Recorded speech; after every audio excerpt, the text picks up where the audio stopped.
Acerca da expressão sou um leitor de nó na garganta e lágrimas fáceis, também está no quarto parágrafo, pode-se afirmar: é possível observar o emprego da polissemia? A linguagem coloquial aplica-se exclusivamente à denotação?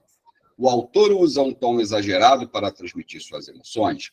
A partir de uma expressão ambígua, o autor expressa suas ideias. Vamos lá. Essa questão, ela é fácil, e aquilo que eu falei há pouco, se você tiver um tempinho, um bom tempo sem estar estudando a língua portuguesa, vai ter um pouquinho de dificuldade, porque estão usando termos aqui como polissemia, coloquial, denotação, ambígua de ambiguidade, que talvez, né, com o tempo sem estudar a língua portuguesa, a gente acaba esquecendo. Vamos lá. Primeiro, vamos trazer um vocabulário aqui para a gente. Polissemia. Essa palavra, vamos dividir aqui em poli e semia. Poli quer dizer muito, variadas. Então, por exemplo, uma quadra poliesportiva é uma quadra que se pode exercer várias modalidades esportivas, não é isso? Semia vai de semia, de significado, de semântica, né? E a semântica trabalha com sentido de significado. Quando fala que é possível observar o emprego de polissemia, é possível observar o emprego de uma pluralidade de significados que a palavra pode ter, que um texto pode trazer. Vamos pôr um exemplo bem básico disso, do que seria a polissemia. Às vezes também se usa o termo plurissignificação, ou seja, o plural de significados. A língua portuguesa ela é repleta de significados plurais, né?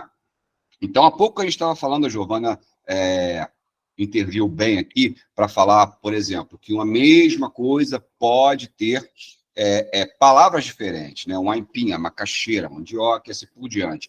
E a polissemia vai trabalhar com isso também, só que de um caminho contrário, às vezes. Então, por exemplo, eu tenho a palavra gato. Se eu pegar um dicionário e buscar lá, a primeira coisa que virá no dicionário será assim: animal doméstico felino. Gato é isso, um animal doméstico felino. E o que eu poderia dar de exemplo de polissemia e de plurissignificados de gato? Ah, aquela menina é uma gata, aquele rapaz é um gato. Olha, aquela menina é uma gata, aquele rapaz é um gato, eles não são um animal felino doméstico.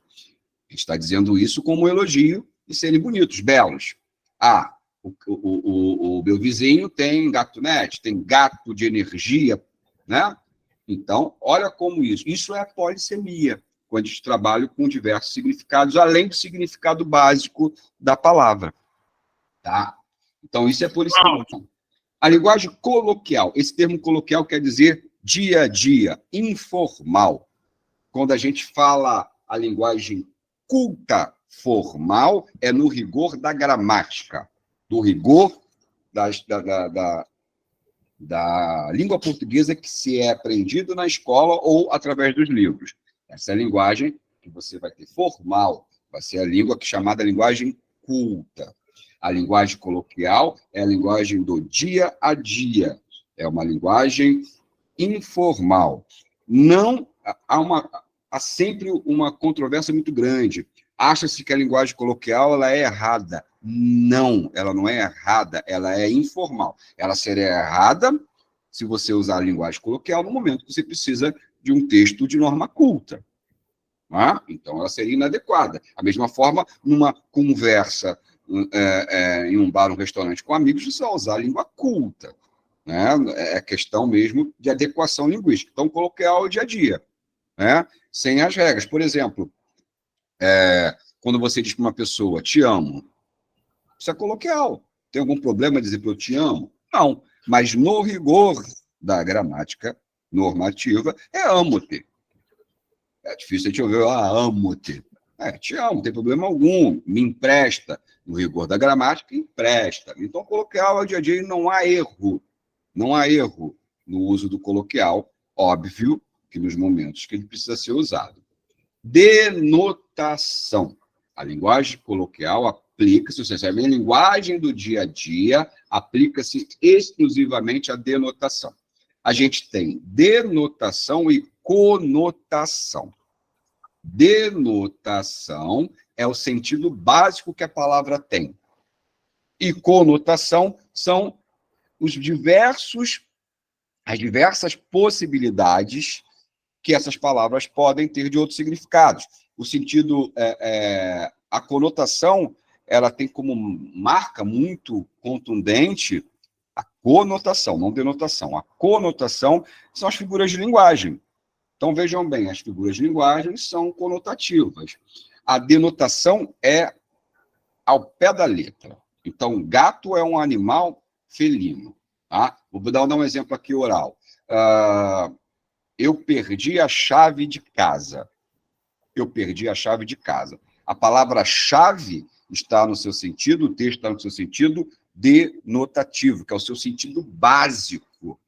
Se eu digo, eu perdi a chave do seu coração. Opa, a chave do seu coração?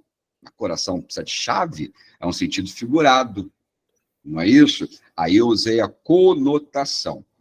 Então, a linguagem coloquial aplica-se exclusivamente à denotação? Nunca, muito pelo contrário. Ela vai usar e abusar da linguagem conotativa, que são as figuras, que são essas liberdades que nos permite a língua portuguesa de variações.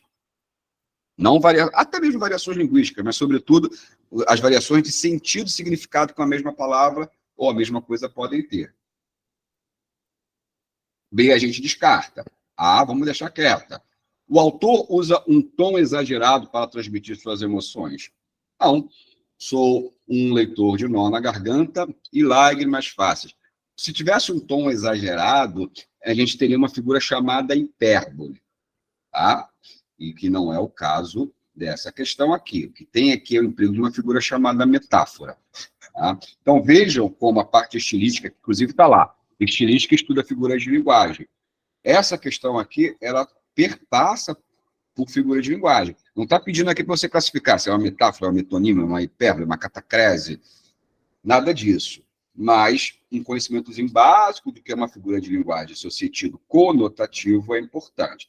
Esse texto aqui é conotativo. Como é que você dá um nó na garganta, né? Como é que você vai fazer isso? Não tem como, isso é uma metáfora. Então, mais um motivo para a gente excluir a B e excluirmos a letra C. A partir de uma expressão ambígua, o autor expressa suas ideias. O que é a ambiguidade? Ambiguidade é quando você escreve ou fala algo que dá margem a interpretações a mais. Né? Então, você escreve um texto e você fica na dúvida. Deixa eu pensar em um aqui sobre a ambiguidade. A atriz emocionada deixou a plateia. A atriz emocionada deixou a plateia. Ora, ao fim do espetáculo, a atriz emocionada deixou a plateia. Ela estava emocionada ou a plateia que ficou emocionada? Esse texto está ambíguo.